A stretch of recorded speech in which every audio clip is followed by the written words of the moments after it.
Hello दोस्तों, स्वागत है आपका फिर से जीत क्लास पर। देखते हैं, आज पढ़ते हैं राजस्थान के प्रमुख लोकगीत।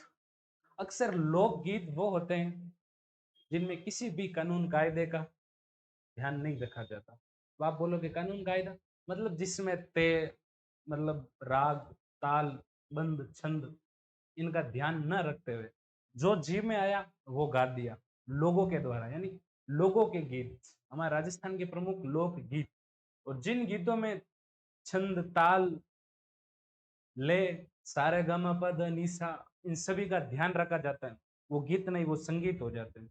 लोकगीत जैसे बताया था, हमने पढ़ा था, तेजा जी पढ़ा था, तेजा दशमी के टाइम लोग तेजा गायन करते हैं। खेतों में जब कृषि कार्य करते हैं तब तेजा गायन करते हैं।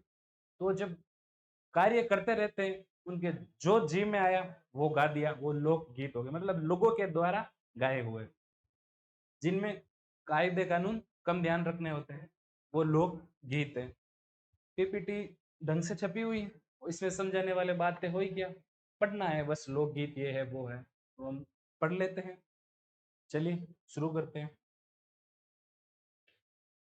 बताया था, जन सामान्य के स्वाभाविक उद्धारक को प्रतिबिंब ही लोकगीत है। लोकगीत मानव के सुख दुख की सहज अभिव्यक्ति है। सुख दुख की सहज अभिव्यक्ति। हमने जब राजस्थान के लोक संतों तथा लोक देवताओं का योगदान पढ़ा था, उनमें भी लोक गीतों की बात आई थी। मतलब उनके मेले में या किसी माता जी के गीत गाए जाते हैं, मतलब दुखों की, सुख दुख की सहज अभिव्यक्ति है। मतलब वो सुख दुख इन गीतों के माध्यम से बता रहे हैं, बाहर निकाल रहे हैं, जैसे कि एक मन की भड़ास निकालना हो, गीतों के माध्यम से खुले आसमान में गाए जाते हैं। लोकगीत एक सुख दुख की सहज अभिव्यक्ति है। रविंद्रनाथ टैगोर ने लोकगीतों की संस्कृति का सुखद संदेश ले जाने वाली कला कहा। गांधी जी के शब्दों में लोकगीत की जनता की भाषा, लोकगीत हमारी संस्कृति के पहरेदार है। रविंद्रनाथ टैगोर लोकगीतों को संस्कृति का सुखद संदेश कहा। संस्कृति का सुखद संदेश मतलब हमारे लोकगीत गाने से हमारी कल्चर के बारे में पता चलता है, हमारी संस्कृति के बारे में पता चलता है, हमारे रहन सहन के बारे में पता चलता है। मतलब ऐसे मान लो एक पीढ़ी से दूसरी पीढ़ी में स्थानांतरण या उनमें वो माध्यम भरना, हमारे कल्चर, संस्कृति, रहन सहन कैसा है, वो लोकगीतों से पता चलता है, रविंद्रनाथ टैगोर के अनुसार। गांधी जी के शब्दों में लोकगीतों की जनता की भाषा, लोकगीत हमारी संस्कृति की पहरेदार है। पहरेदार सब समझते हैं, रखवाली करना, जैसे कि बॉर्डर पर मान लो जवान हमारे पहरेदार है, देश की रक्षा करे। इसी प्रकार लोकगीत हमारी संस्कृति को पहरेदार है, मतलब उनको बांध के रखती है, कंटिन्यू आगे करती है, बिगड़ने नहीं देती, आप ऐसे मान लो डावाडोल नहीं होने देती, उनको बांध के रखती है, एक दूसरे को प्रेम को बांध के रखती है, हमारे रीति रिवाज, संस्कार, लाज, लज्जा उनको बांध के रखती है। हमारे गीत मतलब इनके पहरेदार है। इन गीतों के माध्यम से हम देखते हैं। Standard dictionary of folklore mythology and legend में लोकगीत की परिभाषित करते हुए कहा कि लोकगीत उस जनसमूह की संगीतमय काव्य रचना है जिसका साहित्य लेखनी अथवा छपाई से नहीं वरन मौखिक परंपरा से आवृत है। मतलब हमारे गीतों को लिख लिख कर याद नहीं किया गया है, मौखिक परंपरा से, एक दूसरे से सुनकर आवृत, मतलब आगे वाली पीढ़ी के दो या आगे वाले सुनकर, अथवा छपाई से नहीं वरन, ना तो कोई हमारे लोकगीत लिखे हुए हैं ना कि लिख लिख के याद किए हुए। बताया था जो जी में आया वो गा दिया, और कंटिन्यू मतलब चल रही है, अभी तक रुकी नहीं है, इसी प्रकार बिना लिखे आगे चल रही है उस बुक के अनुसार। आगे देखते हैं, हमारे राजस्थान लोकगीतों को तीन भागों में बांटा है। जनसाधारण लोक, व्यवसायिक लोकगीत, क्षेत्रीय लोकगीत। पहला किन के द्वारा गाया गया, जनसाधारण लोगों के द्वारा गाया गया। दूसरा व्यवसायिक लोकगीत, व्यवसाय, अलग अलग व्यवसाय के अलग अलग गीत होते हैं, कृषि कार्य में, कोई शैलियों में। क्षेत्रीय लोकगीत किस क्षेत्र में गाए जाते हैं, किस जगह। हमारे लोकगीत तीन भागों में बांटा जाता है। पहले का पोस्टमार्टम करते हैं। जनसाधारण के लोकगीत, ये गीत जन सामान्य द्वारा विभिन्न अवसरों पर गाया जाता है। इन्हें पांच भागों में बांटा गया। वापस कितने भागों में, 5 भागों में बांटा गया है। बताया था लोकगीतों का तीन तीन भागों में, तीन में भी पहला जनसाधारण के लोक, वापस जनसाधारण लोक को गीतों को 5 भागों में बांटा गया है। ये गीत जन सामान्य द्वारा विभिन्न अवसरों पर गाया जाता है, इन्हें 5 भागों में बांटा जाता है। कौन कौन से अवसर है देख लेते हैं। पहला, संस्कार संबंधी लोकगीत। संस्कार सबको पता है, हमारे घरों में आसपास रहते हैं। सगई, बंधुआ, चाक भात, रत जोगा, मायरा, हल्दी, घोड़ी, बना बनी, वर निकासी, तोरण, हटलेवा, कवर कलेवा, जीमणवार, कांकुंडोरा, झूला झूली, जुआ जुई, जल्ला, डिंडोला, जच्चा। मतलब देखते हैं, सगाई होती है, बंधुआ, चाक बात, रत जोगा सबको पता है। जल्ला, महिलाएं जब दूल्हे को देखने के लिए डेरे में जाती हैं, उस टाइम जो गीत गाते हैं उसे जल्ला कहते हैं। जच्चा, किसी बच्चे के होने की खुशी में जो गीत गाए जाते हैं। मतलब हमारे संस्कार हम देखते हैं, प्रत्येक चीज है, हल्दी, घोड़ी, बन्ना बन्नी, निकासी, जब बारात निकलती है उस टाइम जो गीत गाए जाते हैं, सब पर गीत है हमारे। जो भी हम गीत को, जैसे मान लो पता करना हो तो एक शादी का सीन या जो भी अपने दिमाग में ले, कहां से शुरू होती है, गृतपान, वहां से शुरू होकर जुआ जुई, यहाँ तक जो भी रस्म है सब पर हमारे गीत हैं। आपके सामने किसी भी प्रकार की कोई भी रस्म हो उस पर हमारे गीत है, तो वो रस्म ही गीत है। आगे, त्योहार संबंधित लोकगीत। दूसरा, तीज, गणगौर, रसिया, होली, धमाल। पहला, संस्कार। दूसरा, त्योहार संबंधित, मतलब जो किसी त्योहार पर गाए जाते हैं। गणगौर पर गीत गाए जाते हैं सबसे अधिक, बताया भी था, गणगौर त्योहार पर सबसे अधिक गीत गाए जाते हैं। तीज, रसिया, होली, धमाल, अनेक अनेक, जैसे प्रत्येक त्योहार पर कोई ना कोई गीत गाते ही हैं, तो वो त्योहार संबंधित हो गए। ऋतु संबंधित। तीसरा, फाग, सियाला, 12 मास, मतलब हमारे ऋतुओं, चामसो, सियाड़ो, उन्नाळो, उन पर गीत है। फागुन सियाड़ा में गाया जाता है। 12 मास, चैती, कजली, तीज आती है श्रावण में। चामासो एक ऋतु है हमारी, 4 मास की कह दो, 6 मास की कह दो। पपैयो, बादली, मोर, बादली जब बादल आते हैं कब, सावन में, मोर सावन में बोलते हैं, पपैयो भी बारिश की ऋतु में बोलता है। वो हमारे गीत हो गए। तीसरा। चौथा, धार्मिक गीत, देवी देवता, लंगूरिया बताया था माता जी का गीत है, माता जी का गीत है। तेजा बताया भी था, तेजो गायन होता है। लोक देवताओं के गीत, सिरजा, हर्षस, लोक देवता तथा देवियों के गीत, धार्मिक हो गए। विविध लोकगीत, जैसे जो इन सभी में नहीं आए वो किस में आए, विविध यानी अन्य, अन्य में ले लो। जैसे ऐसे गीतों में इंडोनी, कंगसियो, गोरबंद, पणिहारी, लूण, लूर। अब जैसे ये गीत है इडोनी, हमारी 1.25 लाख लूम गम गए इडोनी, इसको आप किस में लोगे, नहीं तो ये शादी संबंधित है, नहीं ये किसी त्योहार पे गाए जाते हैं, नहीं किसी ये माता जी का है, नहीं किसी देवता का है, ना किसी ये ऋतु में आता है। तो विविध यानी अन्य में ले ले, तो ये देख लीजिए आप अन्य के, गोरबंद, पणिहारू, ओल्लू, सूपड़ा, हिचकी, मूमल, कुर्जा, गीतों के बारे में हम आगे पढ़ेंगे। जादू टोना से संबंधित कमन गीत, कीड़ा, विविध यानी ये किसी में नहीं आते, उनको हम अलग प्रकार से ले लेते हैं। हो गए 5। अब पहला, दूसरा हमने लिया था व्यवसाय लोकगीत, पहले के 5 भाग। इसमें राजस्थान में कई जातियों के राजतंत्रों के समय संगीत को व्यवसाय के रूप में अपनाया। इन जातियों ने अपने आश्रयदाता राजा महाराजा तथा संतों की प्रशंसा में गीत गाए, जिन्होंने इसको ही अपना व्यवसाय बना लिया था। प्रमुख संत वे राजा महाराजा, उनके आश्रयदाता, उनके प्रशंसा, तारीफ, वीरता में जो गीत गए हैं, आज भी गाते हैं काफी। इनका व्यवसाय है, मतलब काम कह दो, पैसा कह दो, इन्हें व्यवसाय गीत। प्रमुख संगीत जीव जातियां, कौन सी जातियां गीत गाती हैं। वैसे तो मानव सहज की अभिव्यक्ति है तो सभी गा लेते, फिर भी मुख्य प्रमुख लोक, डोली, मीरासी, लंगा, कलावत, भाट, राव, जोगी, कामड़, वैरागी, धनध्रुव, भोपे, राणा, कालबेलिया, कथिक आदि। राजस्थान की प्रमुख संगीत जीव जातियां। इन गीतों में मांड, देश, सौरभ, मारू, परज, कालीगढ़, जोगिया, असावरी, बिलावल, पिल्लू, ख्याज आदि कई रागों की छाया प्रतिबिंब होती है। व्यवसायिक जातियों द्वारा युद्ध के समय गाए जाने वाले वीर रचनात्मक गीत सिंधु और मारू रागों में पर आधारित है।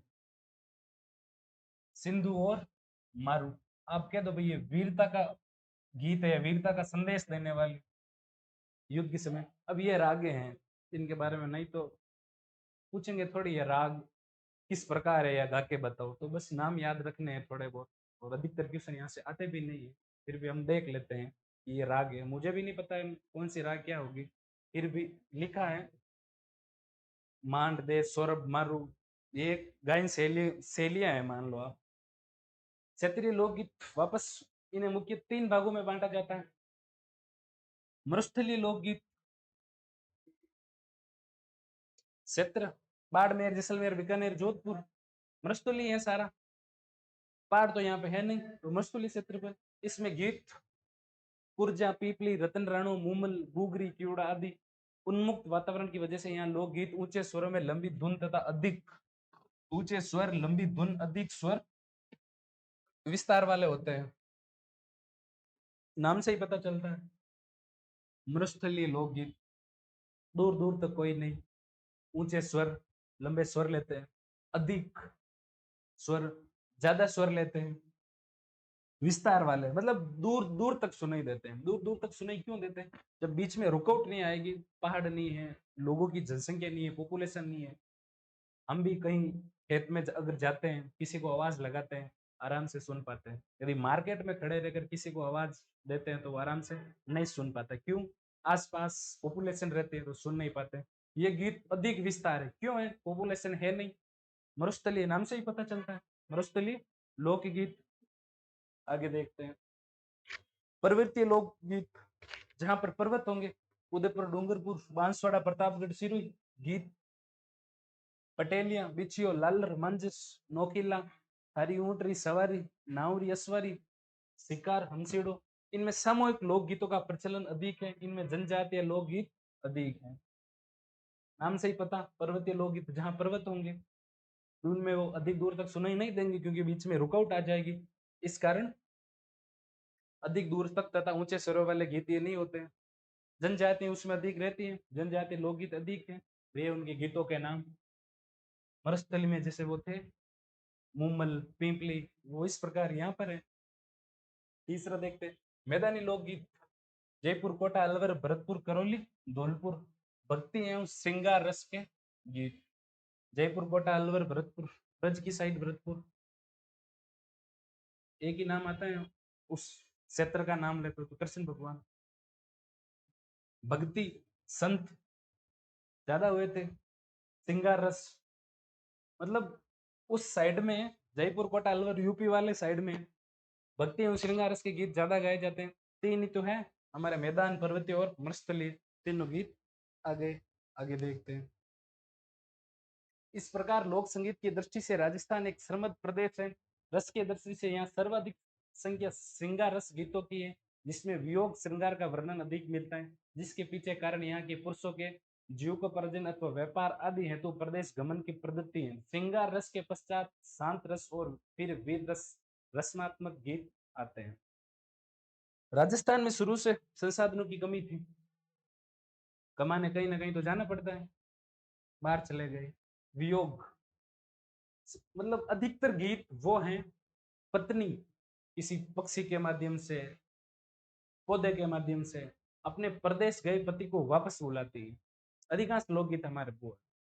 इन लोकगीतों से पता चलता है कि राजस्थान में संसाधनों की कमी थी, कमाने बाहर जाया करते थे, वापस कहीं ना कहीं प्रकृति के माध्यम से उनको घर बुलाने का संदेश जो भी है वो भेजा करते थे। व्यापार आदि हेतु प्रदेश गमन की पद्धति है। श्रृंगार के रस के पश्चात शांत रस और फिर वीर रस बहादुरी का। राजस्थान में लड़ाइयां वड़ाइयां वैसे कम की हुआ करती थी। फिर अब भारत को जब सामूहिक बात करते हैं, ज्यादा आ जाती है। बाकी राजस्थान वालों को कोई लूट ले, मजा ले, अंग्रेज खुद डरते थे यहाँ से, तो हमें ना लूट लें। वीर रस लास्ट में। फिर शांत रस की बात कही। अधिकांश गीत बताया था वियोग में पति पत्नी, पत्नी गीतों के माध्यम से पति को वापस बुलाती है। नहीं आते हैं, उदास मन शांत मन के दो आप, लेट आते हैं, शांत मन के गीत है। आगे देखते हैं।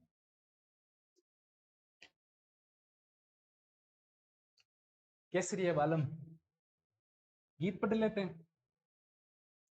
ये राजस्थान का प्रमुख गीत है। राजस्थान का प्रमुख गीत।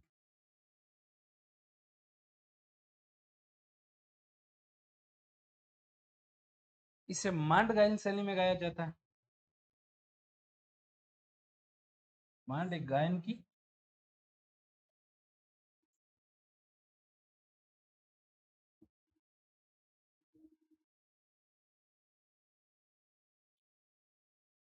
इसे गीतों का सिरमौर कह दो, सबसे प्रमुख गीत है। गीतों का सिरमौर। केसरिया बालम लोकगीत, ये राजस्थान का प्रमुख गीत है। गीतों का सिरमौर कह दो, और मांड गायन शैली में गाया जाता है। आगे देखते हैं। इस गीत के माध्यम से ही बताया था पहले ही,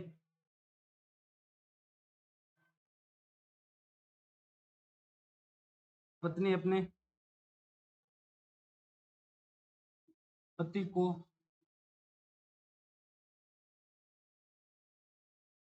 परदेश से वापस बुलाती है।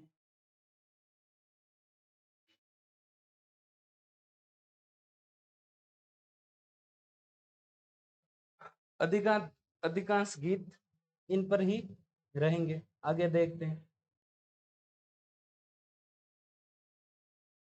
मोरियो,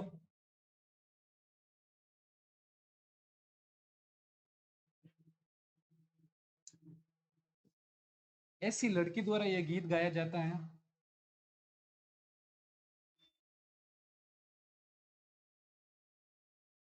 ये गीत गाया जाता है कि जिसकी सगाई हो चुकी हो और विवाह होना बाकी हो।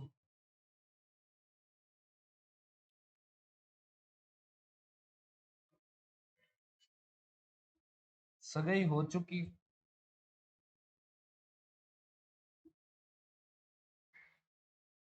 और विवाह बाकी हो, विवाह नहीं किया हुआ हो।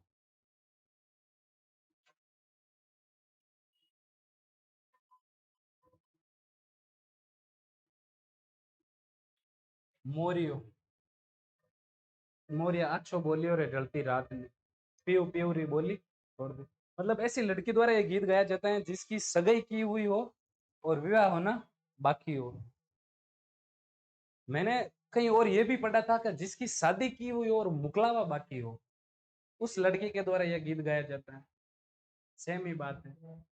आजकल ये मोरिया वगैरह नहीं गाए जाते, इनकी जगह फेसबुक व्हाट्सएप ले ली, जब जी है फोन उठा लिया।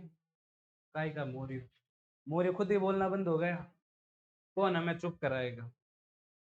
आजकल ये गीत नहीं गाते। फिर भी याद रखना, ऐसी लड़की द्वारा गाया जाने वाला गीत जिसकी सगाई हो चुकी हो और ब्याह होने बाकी हो। और बताया था मैंने, जहां कहीं भी पढ़ा, शायद मैंने ये पढ़ा था, जिसका शादी की हुई और मुगलावा बाकी हो। गीत है कुल मिला के मोरी, देख लेना। आगे कुर्जा,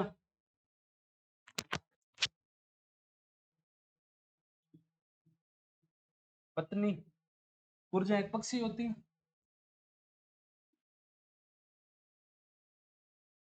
पक्षी के माध्यम से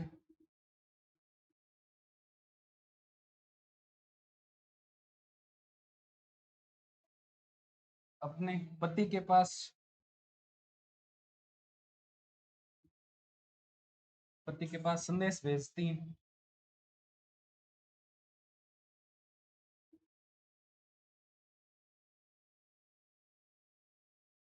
संदेश भेजती है कि कुर्जा पक्षी के माध्यम से पत्नी कुर्जा पक्षी के माध्यम से अपने पति के पास संदेश भेजती है।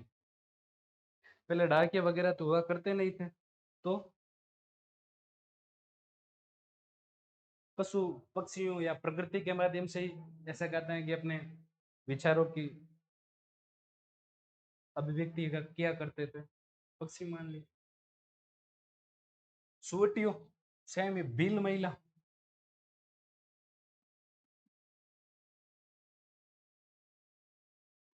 भील महिलाओं द्वारा सुवटियो पक्षी है, मतलब तोता,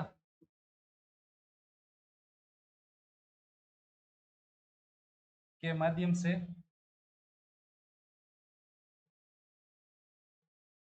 संदेश भेजती है।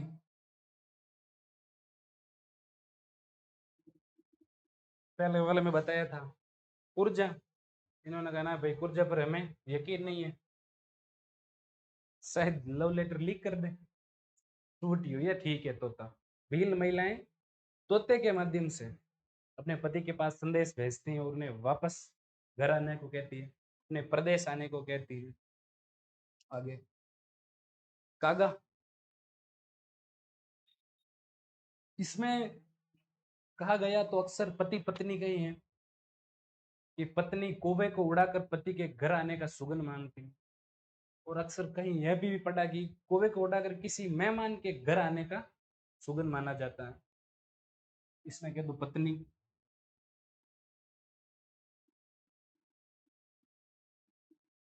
कौवे को उड़ाकर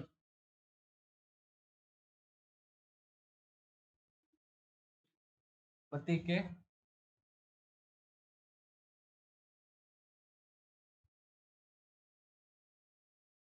पति के घर आने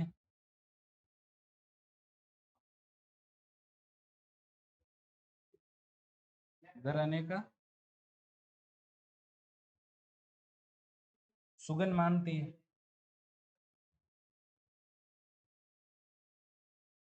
पत्नी कौवे को उड़ाकर पति के पत्नी कौवे को उड़ाकर पति के घर आने का सुगन मानती है। कागा, इस गीत को क्या कहते हैं? कागा। आगे हिचकी, मेवात क्षेत्र, अलवर कह दो आप। किसी की याद आने पर, किसी की याद आने पर गाए जाने वाला गीत।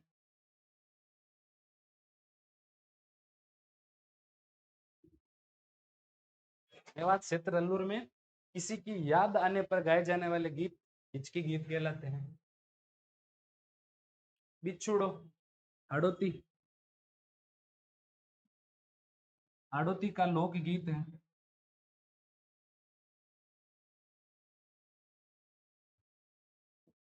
हाड़ोती का लोक गीत।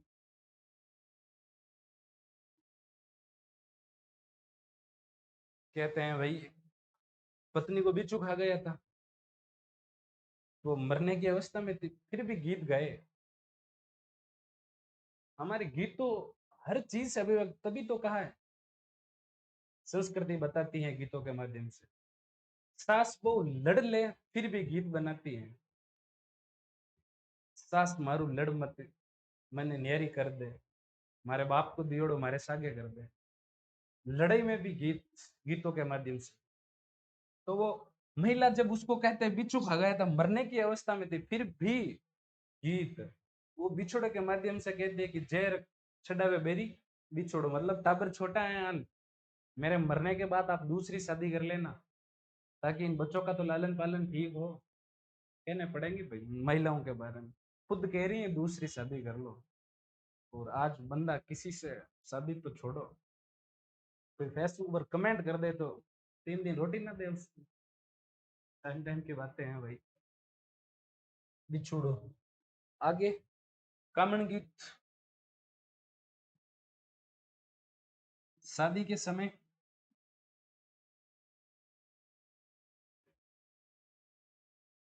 दुल्हा को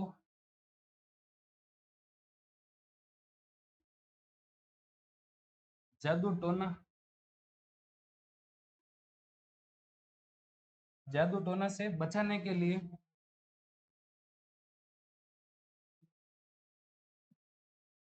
जो गीत गाए जाते हैं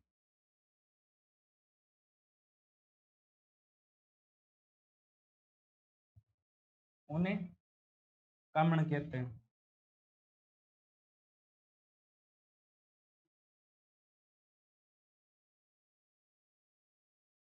दूल्हा कोई भी हो, जब बने तो बहुत सुंदर लगता है। सुंदर के पीछे कौन लग जाती है? भूतनी। तो भाई उस भूतनी, भूत से बचाने के लिए जो गीत गाए जाते हैं, भाई कामण गा दो, ताकि वो कोई इसके पीछे नहीं हो जाए। जब मैंने ये पढ़ा तो देखा था कि यार भूतनी भी सुंदर होती है। अक्सर हम कमेंट करते हैं किसी बुरी चीज के लिए, गए भूतनी, जहाँ मैंने पढ़ा यार वहां तो सुना कि भूतनी बहुत सुंदर होती है।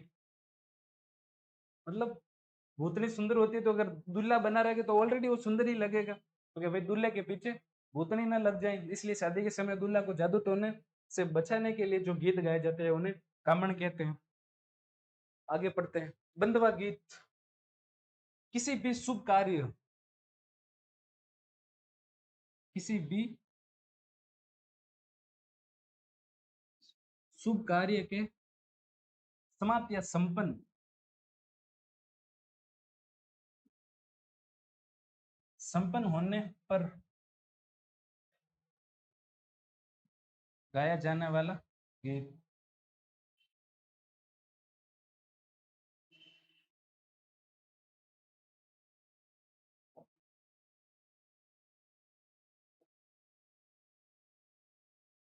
गाए जाने वाले गीत, बंधवा गीत। मारवाड़ी में अपा कहता बदाओ, वही गीत। सीटणो, शादी के समय महिलाओं द्वारा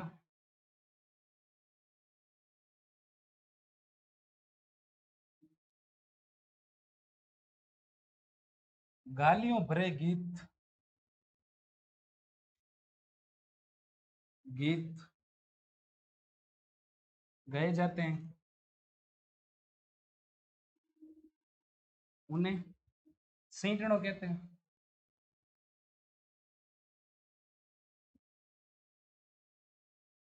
सीटणो कहते हैं।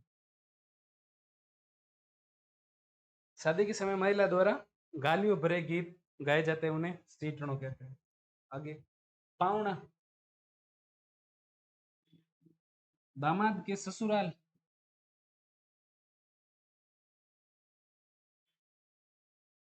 दामाद के ससुराल आने पर जो गीत गाए जाते हैं,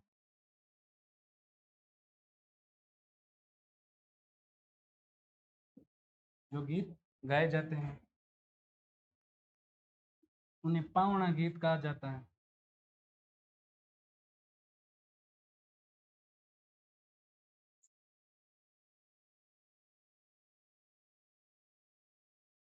पावना, दामाद के ससुराल आने पर जो गीत गाए जाते हैं उन्हें पावना गीत कहते हैं।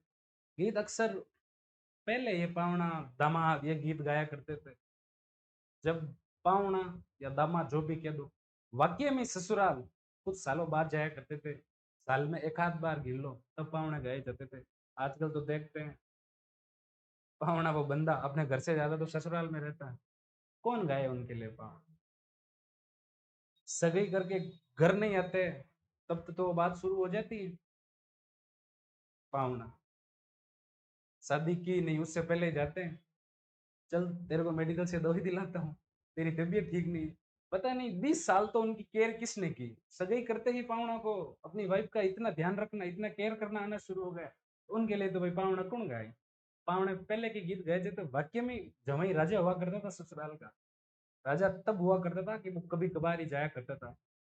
मारवाड़ी में कहते हैं ना भाई, मान सम्मान रोज आवे जी करो, मान सम्मान नहीं है करे कभी कभी आवे बनो मान सम्मान हुआ। तो आजकल तो भाई पावना दामाद ये गीत विलुप्ति हो गए, मुझे लगता है गाते तो हैं पर वो फील नहीं आता। क्यों नहीं आता कि रोज ही रहते हैं। जोरवा, किसी की याद में गाया जाता है, किसी की याद में गाया जाता है।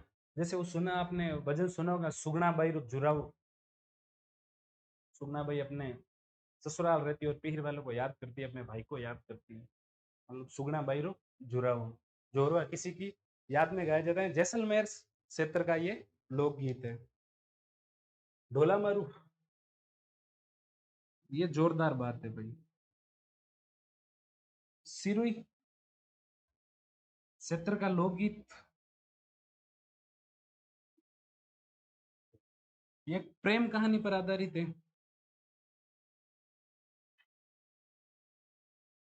प्रेम कहानी पर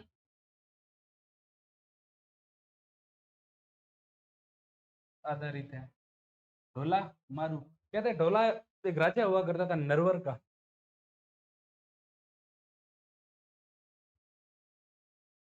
नरवर का कहाँ पड़ती है? एमपी, मध्य प्रदेश। मारू, पोंगल बीकानेर।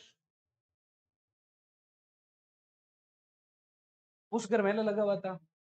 ढोला के मम्मी पापा और मारू के मम्मी पापा पुष्कर मेले में घूमने आए हुए थे। उस टाइम ढोला 2.5 साल का था। ढोला 2.5 साल का और मारू थी 1.5 साल की। मारू थी 1.5 साल की, दोनों की शादी कर दी पुष्कर मेले में। कहाँ पे शादी कर दी? पुष्कर मेले में। जब ढोला 2.5 साल का था और मारू 1.5 साल की थी। ढोला नरवर, नरवर का मतलब उसके मम्मी पापा नरवर के, उसके पिताजी नरवर के थे, राजा थे। कहते हैं कुछ टाइम बाद ढोला के मम्मी पापा की मृत्यु हो जाती है और ढोला को पता ही नहीं चलता है कि मेरी शादी हो रखी है।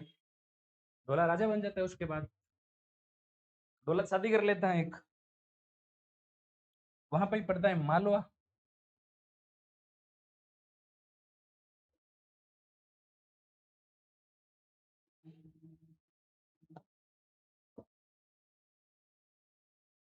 मालवा शादी कर लेता है, उसकी पत्नी का नाम रहता है महालन,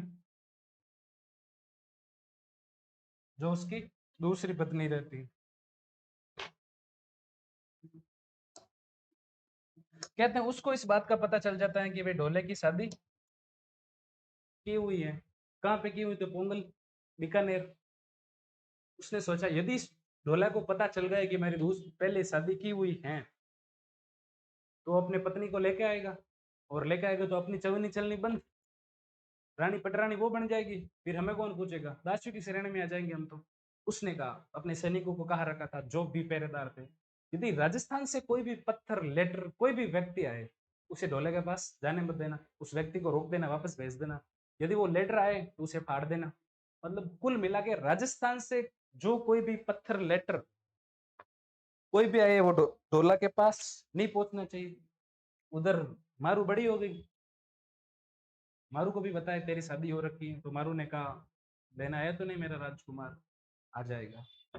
वहां से खूब सारे उस मारू ने पत्थर लिखे, पर ढोला के पास एक भी पत्थर नहीं पहुंचा।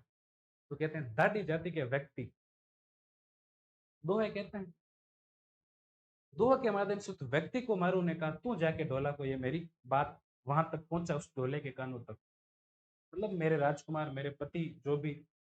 उस व्यक्ति ने कहा पक्का। मारू से कहा यदि ये मैं बात तेरे पति तक न पहुंचा पाया तो मैं वापस तुझे अपनी शक्ल नहीं दिखाऊंगा, मैं खुद वापस यहाँ पे आऊंगा ही नहीं।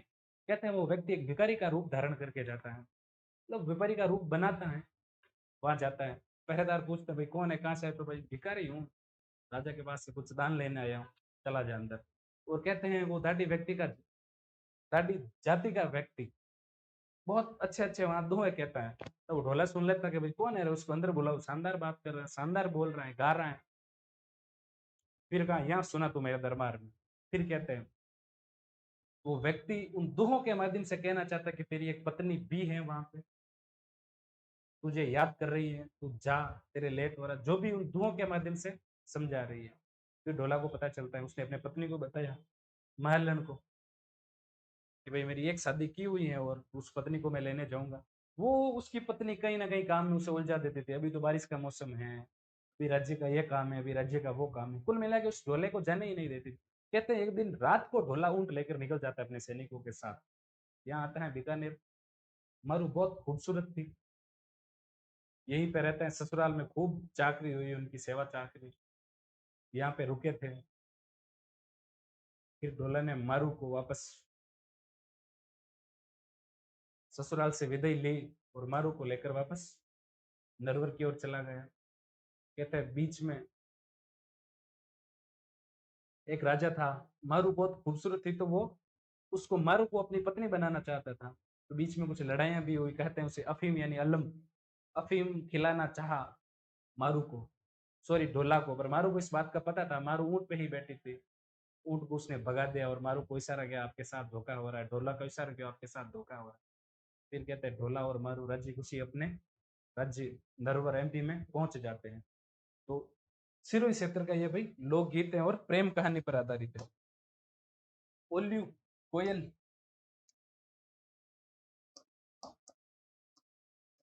लड़की के विदाई के समय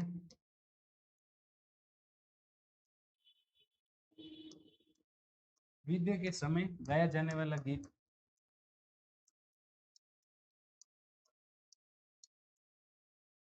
गाया जाने वाला गीत। इस गीत को भी पावना की तरह आप पहले वाला ही ले लो, जब लड़कियां भयंकर रोआ करती थी। आज कौन रोए, रोए भी क्यों, जा तो ससुराल रही है। पहले इसलिए उनको ज्यादा रोना आता था कि उन्हें कुछ पता नहीं था किसके साथ जा रही हैं, आगे मेरा घर कैसा होगा, कौन कौन वहां पे होंगे, बिल्कुल अनजान थे। मोबाइल वगैरह हुआ करते नहीं थे कि जबरदस्ती रो जाए। लड़की को छोड़ो, लड़कों को कहीं भेज दें जहां आगे अता पता कुछ नहीं हो, 10 बार उनको रोना आ जाए, तो लड़की को तो रोना आता ही था। ना उस लड़के को पता था कि पीछे में कौन सा आइटम लेके चल रहा हूँ। दूल्हे की, उस दुल्हन की सहेलियां, दुल्हन सारे एक जैसे कपड़े पहने झुंड बनाकर चल रहे हैं, उसको खुद को पता नहीं चल रहा मेरी पत्नी कौन है। पत्नी को तो क्या ही पता चले ससुराल बारे में। आजकल ये सारे सिस्टम बंद हो गए। शादी से पहले 10 बार तो दुल्हन अपने ससुराल जाके आ जाती है, सारों से बात करती है, फिर उसे तो पहले से ही पता है कौन कौन है, कैसा मेरा घर है, कैसा नहीं है, कैसा मुझे रहना है नहीं रहना। तो भाई आज कौन रोए। पावना की तरह ये गीत ही आजकल गाते तो हैं, पर बताया था वो रास नहीं रहा अब इनके अंदर। ओल्यू कोयल गीत, पीपली, बताया था अधिकांश गीत पत्नी अपने पति को वापस बुलाती है। पीपली ये भी एक पेड़ है, पेड़ के माध्यम से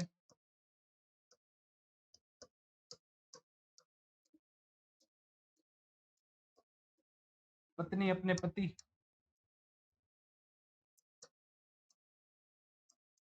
को वापस बुलाती है।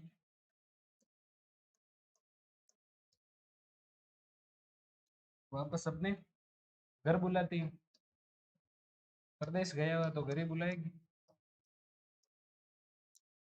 कि जब हम, मैं शादी करके यहाँ आई थी, हम दोनों ने एक पीपल का पेड़ लगाया था। आज वो पीपल का पेड़ इतना बड़ा हो गया कि हम छायाओं में बैठ सकते हैं। अब तो घर आ जाओ, कितना कमाओगे भाई। इस पीपल यानी पेड़ के माध्यम से पत्नी अपने पति को वापस घर बुलाती है। चिरमी, लड़की अपने ससुराल में,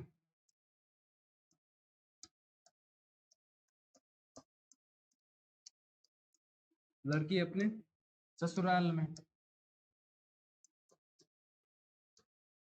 चिरमी पौधे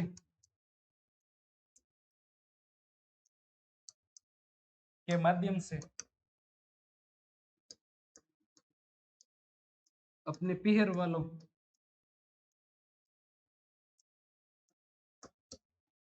पीहर वालों को याद करती है या उन्हें बुलाती है।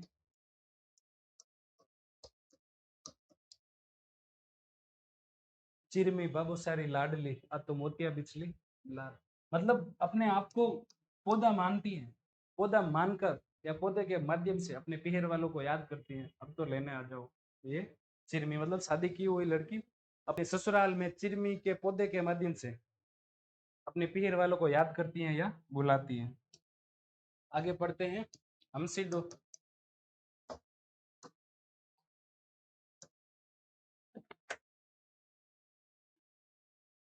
भील जनजाति, भील जनजाति, भील जनजाति के द्वारा महिला तथा पुरुष दोनों मिलकर इस गीत को गाते हैं।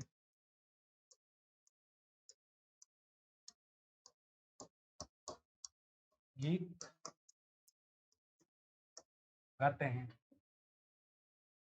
हमसिडो भील जनजाति के द्वारा महिला तथा पुरुषों दोनों मिलकर इस गीत को गाते हैं, जिसे हमसिडो कहते हैं। आगे देखते हैं। गोरबंद,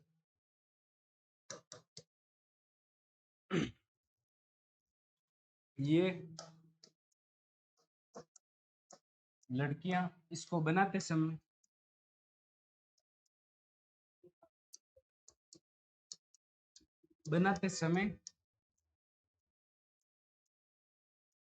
गाती हैं। गोरबंद एक आभूषण है, गोरबंद एक आभूषण है। आगे पढ़ेंगे हम। आभूषण है, इसको बनाते समय जो गीत गाते हैं उसे गोरबंद कहते हैं। गोरबंद। पणिहारी गीत,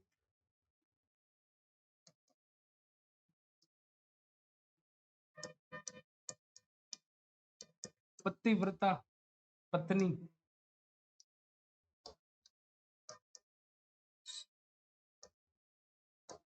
पानी लेने जाती है,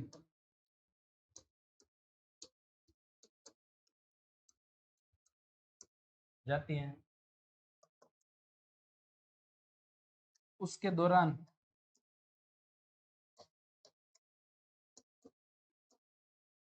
या उसके लिए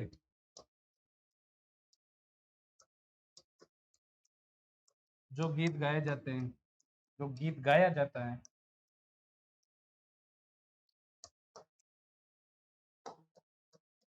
गीत गाया जाता है उसे पणिहारी कहते हैं, उसे पणिहारी गीत कहते हैं। पणिहारी गीत कहते हैं। पतिव्रता लज्जा रखती है, पणिहारी हंस हंस बोल, मीठी मीठी बोल, पर वो नहीं बोलती है, पतिव्रती महिला, उसके लिए ये गीत गाए जाते हैं।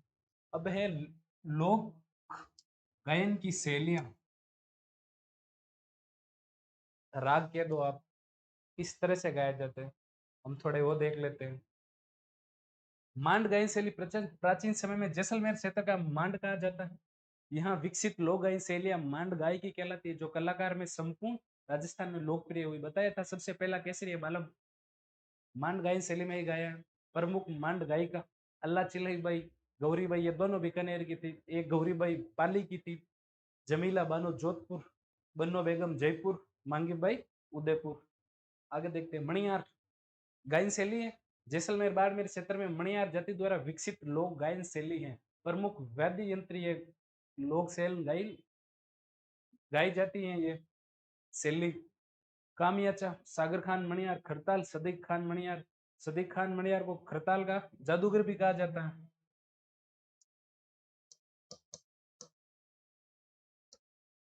खरताल का जादूगर,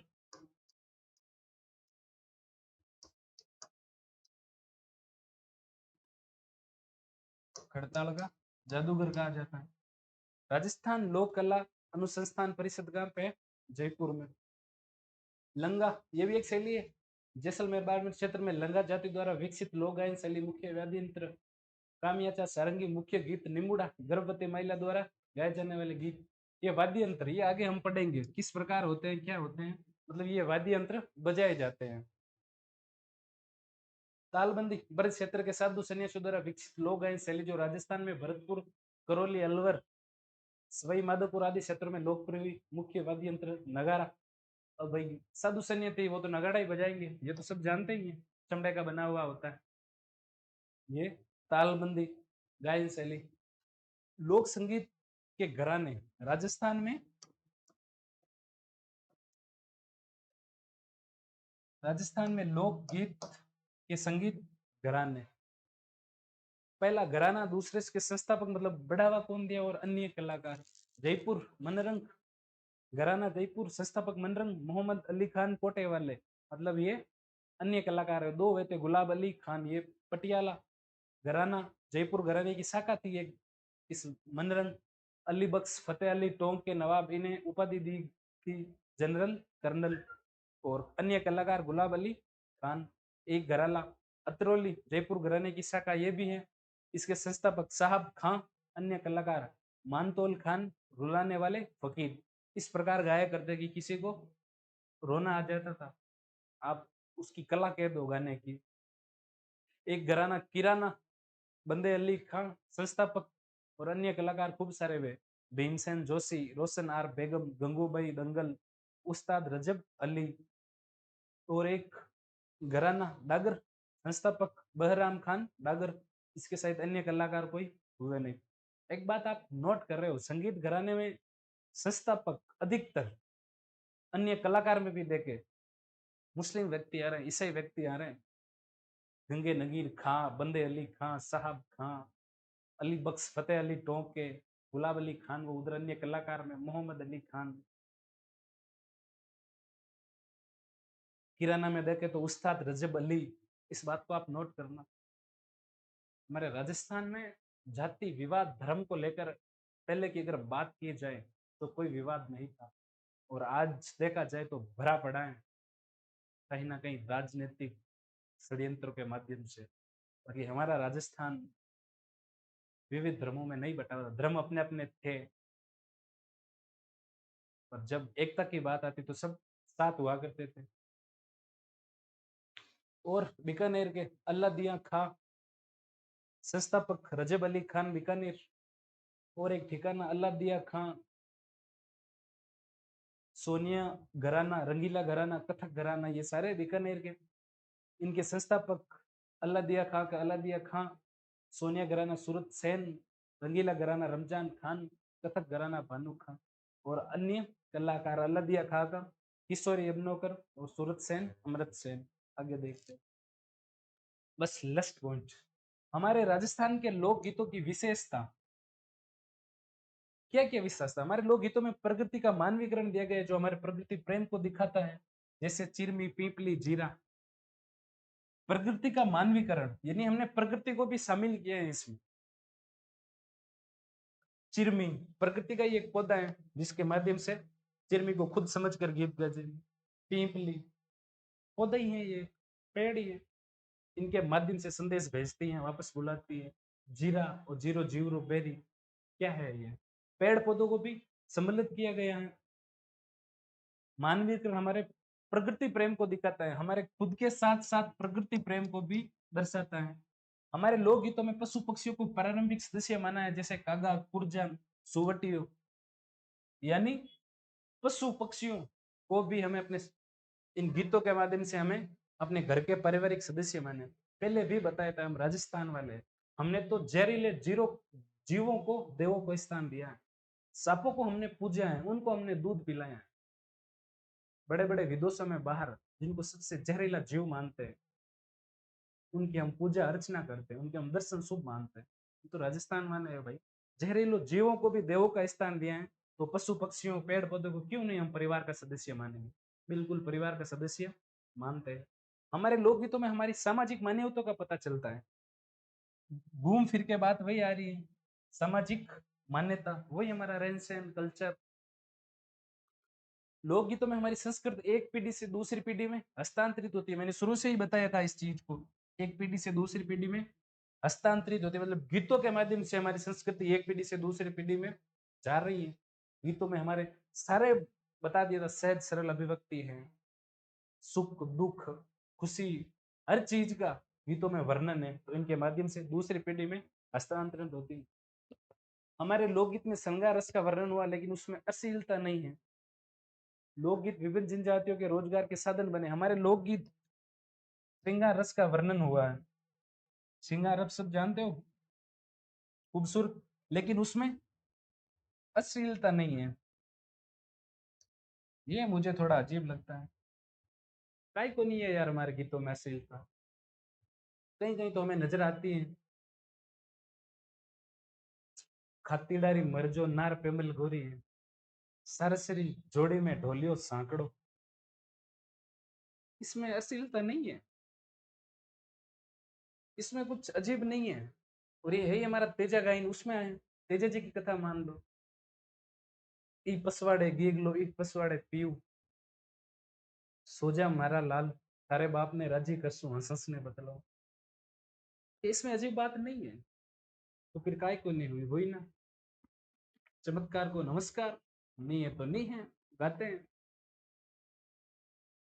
लोकगीत विभिन्न जनजातियों के रोजगार का साधन बने, बताया था पहले, संगीत घराने ये इनके साधन ही बने भाई, आज भी एक प्रकार का साधन है। हमारे लोकगीतों में विभिन्न संगीत ग्रंथ तथा लोक गायन शैलियां विकसित हुई। इससे पहले वाला पॉइंट ही था, हमारे लोकगीतों में हमारी क्षेत्रीय विशेषता तथा आर्थिक स्थिति का पता चलता है। आर्थिक स्थिति, यह तो मैं 10 बार बोल चुका हूँ। आर्थिक स्थिति यानी कमजोर थी, गीतों के माध्यम से हमें पता चलता है। पत्नी अपने प्रदेश गए पति को वापस बुलाती है। कहीं ना कहीं हर गीत में ये बात आई पति पत्नी की, मतलब कमाने की खाने के दाने थे नहीं तो बाहर जाना पड़ता था। गीतों के माध्यम से साफ साफ पता चलता था रोजगार के साधन राजस्थान में है नहीं। और हमारी क्षेत्रीय विशेषता, मैदानी प्रवृत्ति, मैदान पठार पता चलता है गीतों के माध्यम से ही। लंबे स्वर अधिक सुनाई देते हैं, क्यों देते हैं कि वहां पर पॉपुलेशन कम है, तो स्थितियां पता चल रही है ना गीतों के माध्यम से। चलो, आज एक ही क्लास से हमने गीत पढ़ लिए, राजस्थान के प्रमुख शैलियां पढ़ ली, उनकी गाने की कला, किस राग में गाए जाते थे वो राग पढ़ लिए हमने, और मुख्य संगीत घराने वो देख लिए। कल हम एक दूसरा नया टॉपिक लेते हैं। Thank you so much.